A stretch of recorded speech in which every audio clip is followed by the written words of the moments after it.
Hello, hello. It is Wednesday, June 24th, 2026, and this is the Good Egg Immigrant Grocery Store Stand-Up Comedy Tour takeover of What Should We Talk About with Jenny Yang. So today is a solo-sode, but also we're going to hear from interviews with cool people that I met in Houston, Texas. On today's agenda, number one, Good Egg updates. Number two, Houston is officially my favorite Texas city. Number three, World Cup fever, but just the partying and food cultural exchange part. Yeah, yeah. At number four, action items. And then number five, all the interviews from my Houston Good Egg comedy show tour stop. Oh, it was so fun. What should we talk about is your weekly catch up time with smart and funny people to find joy in an unjust world. We discuss topics submitted by our guests, by you and you, the listener, any topic, current, old, big, small, nerdy, petty, from pop culture to the personal and political. Catch shorter preview episodes wherever you apply. But if you want full episodes, uncut, and bonus episodes, become a paid subscriber at jennyyang.substack.com. All right, so if this episode cuts out mid-combo, don't get mad. Get subscribing. All right. We're out here. Number one, Good Egg updates. Good Egg updates. I am barely recovered from basically 6 days in the South. The South. Listen, I think to do the South in the summer, it is best to do it early summer because that stuff is only going to get danker and danker in terms of the weather. Okay. I am from Southern California. I am so blessed. Okay. To have this kind of Mediterranean dry heat. Okay. How is it that we exit the seafood city from Houston and it feels like a hot box? It feels like a sauna, a steam sauna. Okay, automatically, Corey's eyeglasses steamed up. Anyway, why am I even talking about the weather? Good Egg updates. We did Houston, we did New Orleans. Officially, the fourth show of the tour is in the can, as they say. I don't know why I'm like talking this way. Feeling extra punchy. I'm wearing this very bright yellow today. I think that's why. Also, today is June 24th, and it is my father's birthday. RIP dad. As you know, my dad passed away late 2021. And I actually woke up this morning looking at a 2-year-old set of raw videos that I've recorded on his birthday 2 years ago. Because in my head, I thought I was going to do this sort of like dedication to my dad. And it's literally, when you look at the videos, I decided to do a cooking video where I made one of my dad's favorite foods, which is like the deep fried sesame balls with red bean inside. Delicious. Highly recommend. Go to a dim sum, go to a bakery, get that shit. Why did I make that whole video? And all the raw footage is just me slowly having a mental breakdown. I not even joking. I believe that video was the catalyst or the marker for the summer mentee bee that I had in 2024. It was bad. But you know what? It was good because it was a reset for my mental health. It was a reset for me to realign what was important for me in my personal relationships, how I wanted to approach my work. That was actually the end of that summer, and me healing later that year was my way of finally getting to a point of stability where I could decide that I was going to do my 10th and final IVF. Girl, 10th and final IVF. That's what this whole tour is about, is me talking about how I had 2 miscarriages and 10 failed IVFs. So you need to show up to the shows. Also, I have decided to do this Good Egg updates. I'm going to post my Houston, no, I'm going to post my New Orleans Good Egg full show on Substack just for my OnlyPaIDs.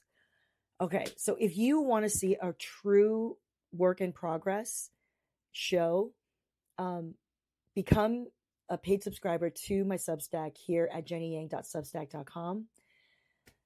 Y'all, it's a lot, but I'm very proud of how far I've come.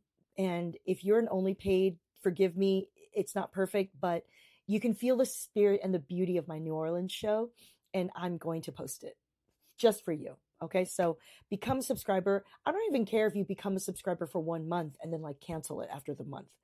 I would like you to stay, but just do it, because if you want to get a sense of what it is that I've been talking about for the show, and for some reason I'm not able to get to you, this is my work in progress video of my stand up show in New Orleans. Fourth show of maybe 20. Yeah. I'll be back in LA though. If you're listening to this from LA, I will be back. I'll be doing a smaller show before I record my special. Anyway, July, we're all over the Midwest. We're going to be dropping the pre-sale ticket links only to my email list subscribers here at jennyyang.substack.com. So get on that so that you get to be the first to buy the tickets. We will sell out. These aren't huge shows. So just get on the email list so that you can get first dibs on the tickets. We're all over the Midwest in July. It's going to be so fun. I don't think I can convey how much life this tour has already given me. So I just thank you so much. Thank you so much. Good Egg updates over and out number 2. Houston is officially my favorite Texas city. Now, over 10 years ago, in my early baby days, when I was still touring with Disoriented Comedy, that's with Atsuko Okatsuka and D-Lo and Yola Lu. Shout out to Yola Lu and D-Lo and Atsuko Okatsuka. We're still out here performing and doing comedy. We toured as Disoriented Comedy all throughout Texas, and it was wild. It was wild. We drove through San Antonio, Austin, Dallas, Houston, and I got exposure to those cities through that tour. And I got to say, after hanging out in Dallas and Houston, Dallas, you're lovely, but I got to say, Houston, I got to pick. You're my favorite because you're so diverse. You're such a food city. And y'all know how to have fun. You really do. You show up ready to go. So I just want to say thank you to the Houston Seafood City people who came to the show. It was so fun. Like halfway through the show, first of all, I opened the show by eating some sapin, which is, if you don't know, this sort of round rice cake, but Filipino style.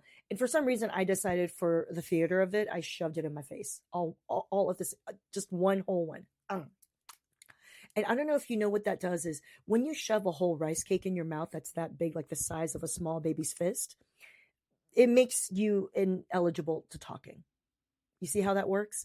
And when you're on stage to do stand-up comedy, talking is important. And so I kicked off the show with me basically playing my own solo game of Chubby Bunny. If any of you summer camp people, which I never was one, but I learned about this through like other things, summer camp people know about Chubby Bunny.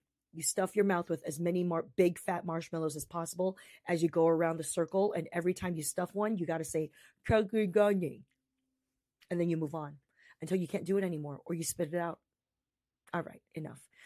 Houston, so fun. I opened with that. And then in the middle of my set, I had Anthony Guevara, which you will hear from, who is essentially the Filipino mayor of Houston. He has so many unpaid jobs, just helping out different organizations, helping out the Philippine embassy, helping out, Seafood City and programming their events for the Houston Seafood City, which is the biggest seafood city in North America. All right. It's a vibe. I had Anthony bring me a whole fried fish from the fish department. You have to, it's Seafood City. Halfway through my show. And so halfway through my show, I took a big morsel, a big bite out of this whole fried fish. And then I fed the front row audience member. Mm-hmm. I mean, this is what we're doing. This is what we're doing. This is why I am doing stand-up comedy inside of immigrant grocery stores. Okay, so I could do stuff like this, like feed a front row audience member fresh whole fried fish by hand, as God intended, as the goddesses intended. Oh my God. I have to say, Houston, also the seafood city, is a whole vibe. I have to tell you this. Number one, Filipinos, period, are a vibe. Okay. But then now you build an entire seafood city around their food culture. The biggest one in North America. You have a full food court. You have Grill City in the middle of this food court amongst other little bakeries and shops. You get the freshest point food that you can. Point food is the kind where, you put it on those heating, trays, right? And then you get to point at what things you want for your combo. Delicious. And I got a Texas sized halo halo. Come on. Shave ice in the middle of summer when it's that hot. Texas summers. The seafood city in Houston is so big, and the food court was so nice and big, and they had a full on speaker system blasting party music just on a random Wednesday. We're out here. The Filipinos know how to do it. Filipinos in Seafood City. It's a whole vibe. Like, I want to live there. I want to live where the music is. I want to live where skewers of meats are. Okay, freshly grilled. I want to live where I could just get a whole fried fish from the seafood department. We invented farm to table. Immigrants, Asians. That's why grocery stores are so important. We have the food right there. Might as well fry it up, cook it up, grill it up, eat it right there. God, I love us so much. I love Filipinos so much. I love Asians so much. I love immigrants so much. I love grocery stores so much. I love our food so much. Anyway, that's my Houston is officially my favorite Texas city. Also, Anthony was out here giving me the best that he could offer as the unofficial Filipino mayor of Houston. Okay? He is an example of the kind of people that you're going to meet in these interviews, which is every single one of the people I'm meeting who've put together, my Good Egg show locally. They're people who get the vision, and they're often people who we have a lot of mutual friendships with, because I came from the community and community organizing and political organizing. And so because of that, we have a level of trust. And when I met Anthony, I immediately knew who he was, because he was exactly the kind of person that I feel like are the unsung heroes of our communities. They're the ones who tirelessly give themselves to bringing people together, to curating a vibe, to curating, community events that make us all so happy. And it's oftentimes very thankless. It's oftentimes unpaid. And so I just want to shout out Anthony and so many of the other people that I have met or I'm going to meet on this tour, because they're the ones who get what I'm doing. Okay, we are doing a comedy show, but we're also raising money for people who are really important. And it's not just transactional. Like, we're all hanging out. We're like learning about each other. To me, this is part of community building. And to me, to be able to do this kind of tour around the country with these contacts, these people that I'm communicating with, that I'm connecting with, they're now a part of my community. They're now a part of this network of human beings who I know get the importance of food, culture, comedy, and my fertility story, when it comes to what it means to build a strong family and community. So how many times have I said community? This is truly a drinking game at this point. All right, let's move on. Let's move on to number 3, World Cup fever, but just the partying and food cultural exchange. I don't know about you, but, going from LA to Dallas to Houston, New Orleans, all I have seen at the airports and in sort of the major downtown and city areas is World Cup fever. And I'll be honest, I did not grow up a soccer girly. Okay, I was a volleyball girly. All right. It was all about the balls up there, not the balls down there. But I respect soccer players because they have to be so incredibly fit. They are truly one of the most gifted, some of the most gifted athletes in the world. The level of hand-eye coordination plus cardio, come on. Anyway, I've caught World Cup fever despite all of this because of the enthusiasm of the fandom. Like, truly, the fans of football, soccer make me want to love soccer. I don't care if I don't understand the game. I just want to kick it. I just want to hang out. Because I don't know if you've seen, I've been talking about this for a couple of weeks now. If you've seen those TikTok videos where, you have like Korea and Mexico partying together, just like the Koreans have arrived in Guadalajara, and then, all the Mexicans being like, Coreanos, hermanos, like, you are Mexicano, like, straight up. It makes me so happy. I'm truly trying to find my joy and my lust for life and purpose again through this Good Egg Immigrant Grocery Store stand-up comedy tour. And just being exposed to the cross-cultural love that is World Cup has added to that life. You know, like we did our show in Houston on the night that we were benefiting. So okay, let me back up. Thursday, when we did our Houston show, it was the same night that Korea and Mexico were dueling it out in the World Cup. And the organization that we were benefiting was Woody Juntos, which is literally created to unite and bring solidarity amongst Koreans and Latinos in Houston. Most of the staff couldn't even come to the show. We had like 2 representatives, but they were cool. They were great. Shout out to V. Okay. Anyway, we did it and we sold it out, which is fantastic. You know, we've been selling all our shows. I only expect sold out shows. So that's why you got to be on the pre-sale ticket list. Anyway, the partying and the food cultural exchange, delightful. The other food cultural exchange part of this is you also see a certain genre of TikTok videos where it's like Europeans especially coming to America, or like coming to Texas especially. When you go from Europe to Texas, Texas is as big as Europe. Okay, so these Europeans are finally understanding why the American stereotypes or the annoying things that like a typical American does when they visit Europe happens. Like it starts to make sense to them, because there's so many of these TikTok videos of Europeans going to, like, say, a barbecue spot in Texas, getting the big fat full plates of barbecue, eating it and being like, oh my God, this rib tip just melted in my mouth. Oh my God, look how delicious biscuits and gravy are. You know what I mean? Where you could just see in real time, like, oh, this is why we're so big. This is why we have big backs in America. Do you understand? Like, we don't become fat for no reason. Americans, we don't become fat for no good reason. I am obese when I go back to Asia. I talk to my Vietnamese friends, they're even smaller. They're out here being like, I'm a size 0 in America, and in Vietnam, they're still judging me. Do you think this is a game? Do you think we're just bigger for no good? We are eating the best food. Literally the best chefs, the best cooks around the world are all over America feeding us. We're eating. Okay, we are eating. The food is delicious here in America because it draws from all over the world.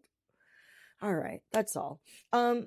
Finally, just shout out to Woody Juntos. You're going to hear them in the interviews next.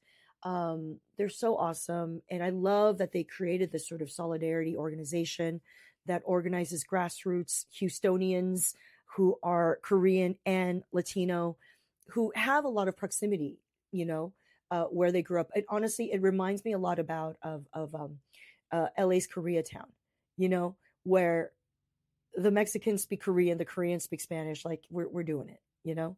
And so I love that there's this organization that exists. I want to thank Bianca, Louis, Mabute. See, I need to bone up on my Tagalog. Bianca Mabute Louis, who is an incredible scholar, has a book out called Unassimilable, and you should definitely get that book. She's based in Houston, and she was the one that really connected us with Woody Juntos. Thank you so much, Bianca.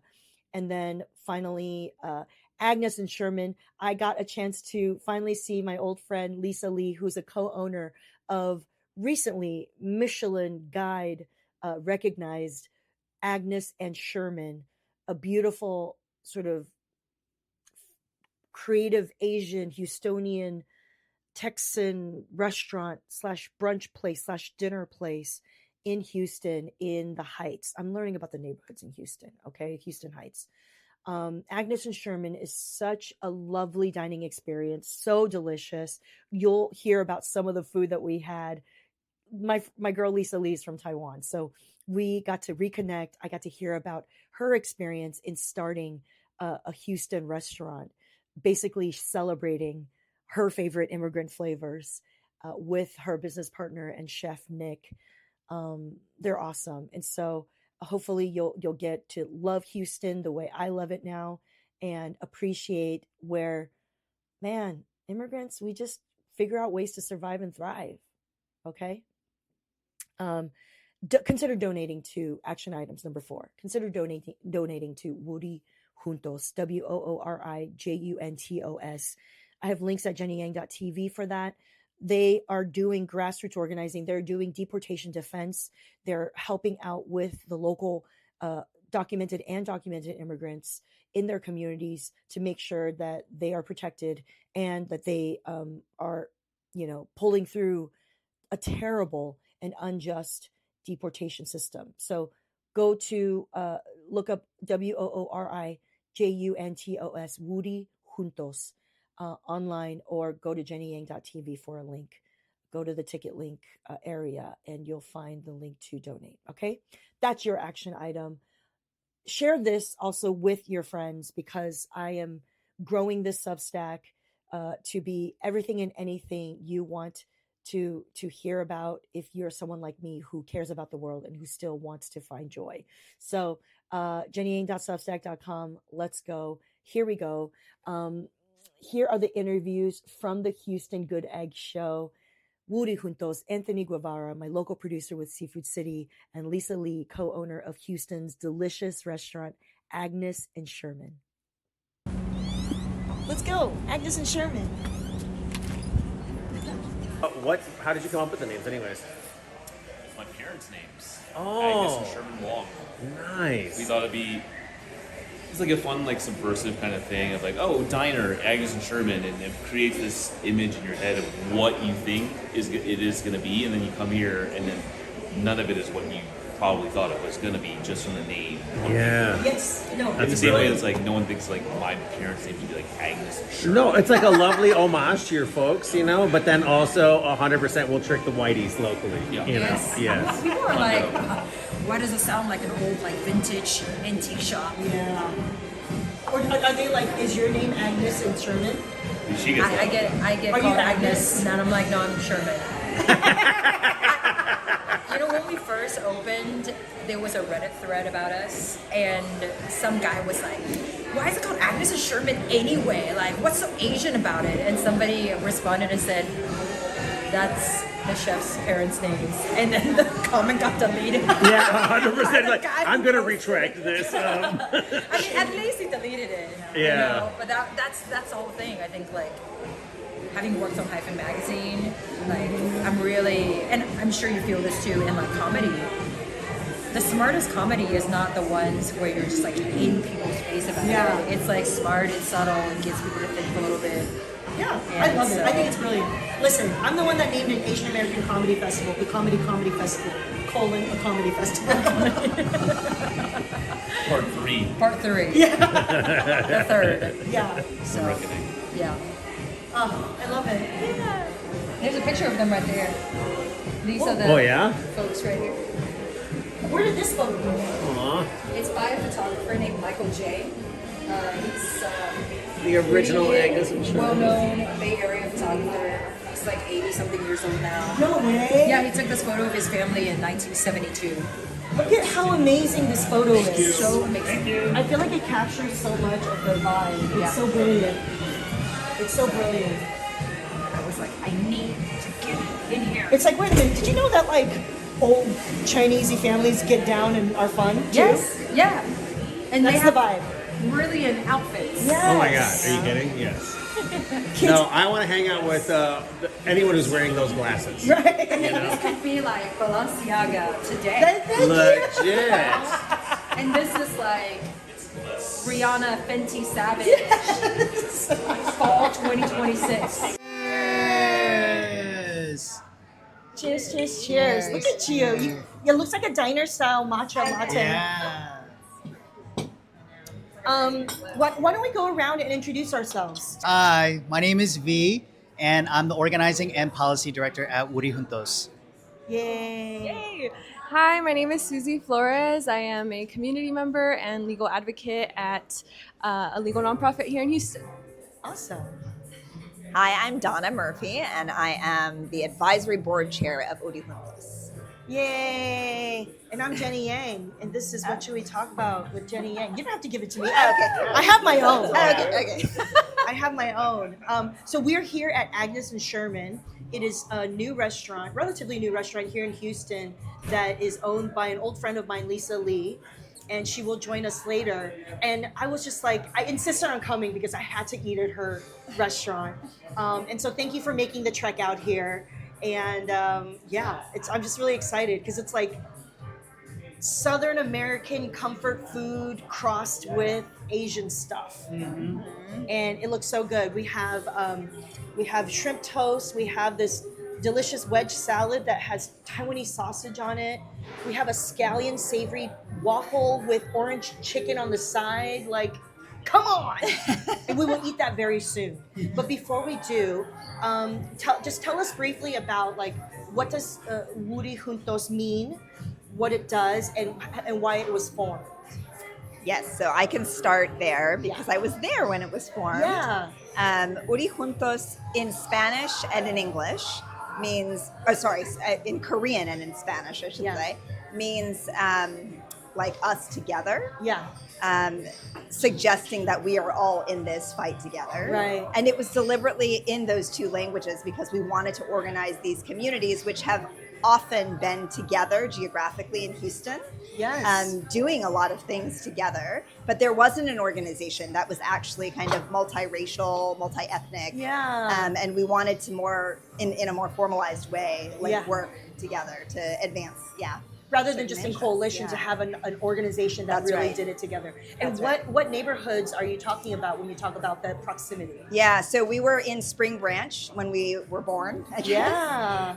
And that has been, like I said, historically multiracial, multi-ethnic, a lot of Korean people, a lot of Korean businesses, but also a lot of Mexicans, Central Americans, other Yes. Latin Americans, and their businesses as well, Right. all intermixed.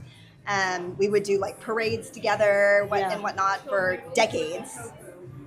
Gorgeous. And so we started there, but now we're in Southwest Houston. Oh, you are? Okay. Yes. Where all the Asians are. Yes. and very large Latino population as well. Let's Yes. make sure you... Yes, so now we're based in Southwest Houston, which is where a lot of the Asian and the Latino community really come together, Okay. and live deeply together in this neighborhood. And so, So Southwest Houston is actually the neighborhood where the Sugarland sort of, it's like Seafood City is. Sugarland's farther out. it's a little further out. Right. It's Yeah, more the it's suburbs. Bel Air. We're near Bel Air. Oh, You know Bel Air. I love Bel Air. Yeah, you know Bel Air. Yeah. I would spend so much time just hanging out in Bel Air. Yeah. In Houston, it's like where all the businesses are. Yes. Honestly, I kind of feel like when you're describing that sort of Korean, Mexican, Central American togetherness, it reminds me so much of Los Angeles' Koreatown. Yes.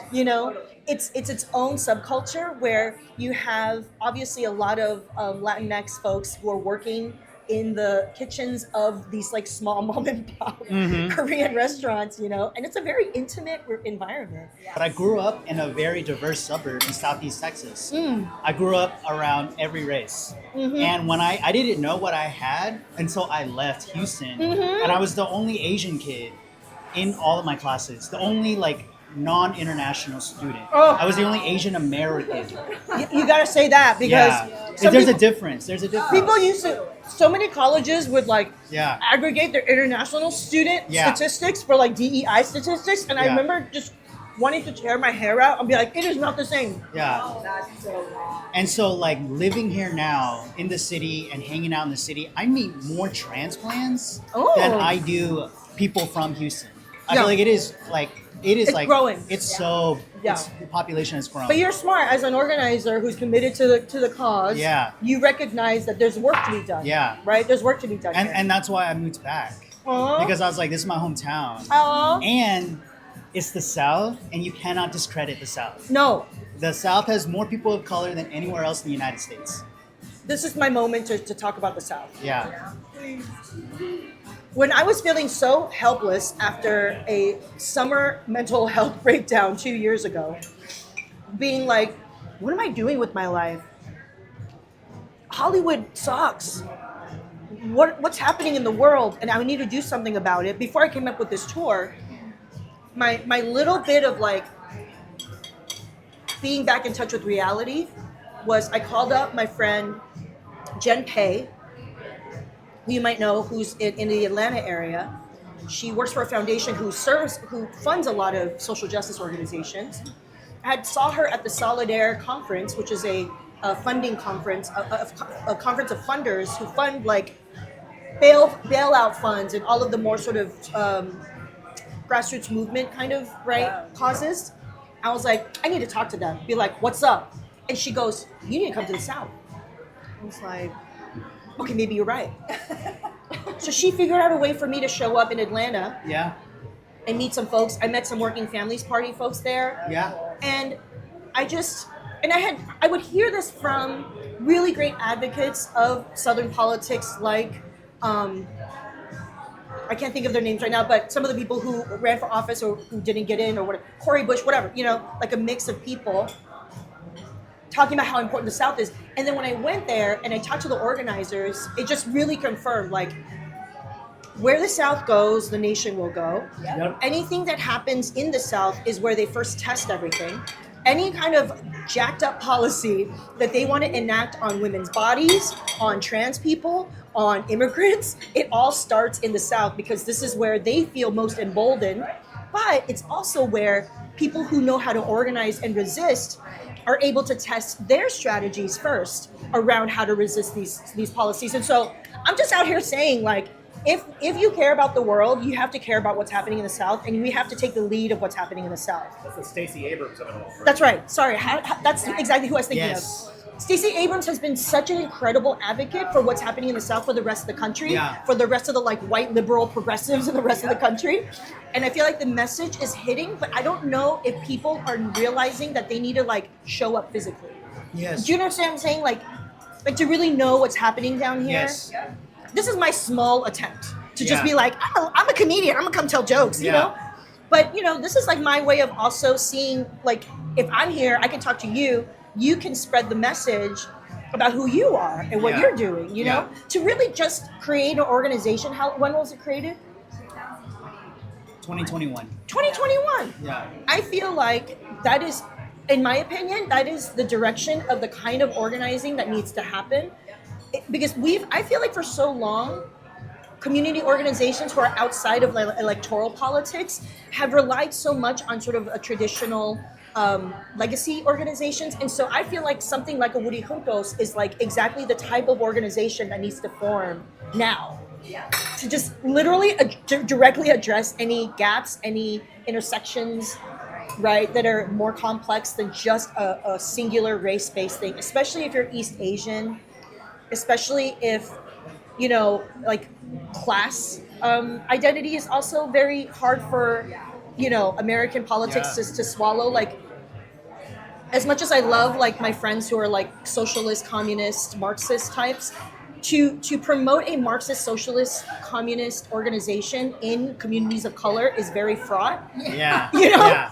And so to me, strategically too, to say we are a Korean group that also is a Latino group, I feel like inherently short circuits some of that. Yeah. Don't you think? I mean, I'm just assuming I wasn't there for the founding of Woody Juntos, but as a person outside, I see the brilliance of it because inherently you kind of force like a more working class, working family perspective because of that. Yeah. You know what I mean? And I will also, going back to what you said about the South, I'll take it one step further that Texas is the starting point for the rest of the South. Hot take. Yeah. Tell us why. And all of the anti-immigrant, anti-abortion policy came out of Texas first before anywhere else. And so every southern state that has followed, you're right, Texas is the blueprint. So what happens here changes everything. You're making a really important point, but I just took a bite of the shrimp toast. That shrimp toast is incredible. That is my favorite thing I've had so far. Yeah. The beauty of a walnut shrimp dish at a Chinese restaurant, but on a toast? Come on! Yeah. Like, I've never had the shrimp toast, so I'm like, oh wow, I have to try it now. Wait! You haven't had the... I'm so curious. What's your name again? There's one right there. Jennifer, our server here, has not had... Can you have a bite? Hang on. No, I couldn't do that. Of course No, you can. you can't. We're telling you right now. We're all You have inviting to. you. Come You have behind to. me. Come behind You me. can partake. Here we go. All right. Grab that piece. Just pound It's it. really good. Really, cheers. Hold on. It's on there. Don't worry, Lisa will be okay with this. I know the boss. Is that not? It's really good. It's so good. What if she was like, Not really my thing. right? Yeah. Have you had walnut shrimp with walnuts, like in a Chinese restaurant? If you did, then that's exactly the flavor, yeah. Okay. All right, I like it. enjoy. Thank you so much. Of course. I'm gonna clean up. I appreciate you guys. Thank you. Okay, the more you brought it up, the more I'm starting to remember how Texas is truly where a lot of the immigration and reproductive rights stuff Exactly. first got fucked up. Yep. Obviously, I'm raising money for organizations that are protecting our immigrant communities, but this tour is called Good Egg because I'm talking about not only growing up a good immigrant kid, but a lot about my fertility failures. And I'm trying to, this is a work in progress because this is like the beginning of a 20-city tour.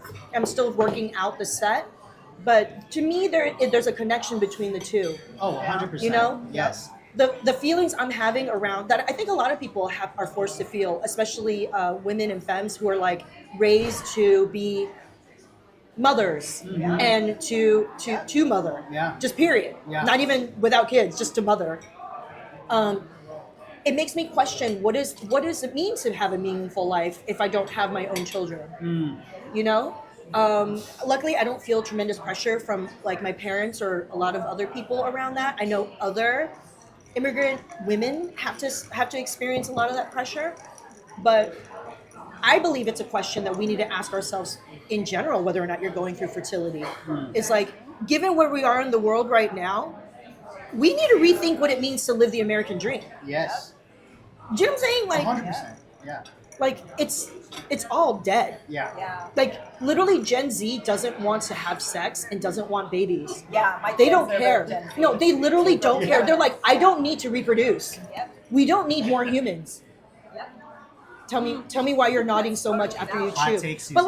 But no, it's to me that's like a anthropological, sociological emergency alarm to be like, humans as a mammal do not want to continue our species. No, I agree. And something that came up recently in a Woody Juntos meeting, they asked about our birth order. And that's when it finally clicked for me why I have to mother. Because I'm the only girl in my family. Like, I have only brothers. Me too. And the amount of pressure on the daughter is insane. The more I talk to like all the organizers too, Yeah.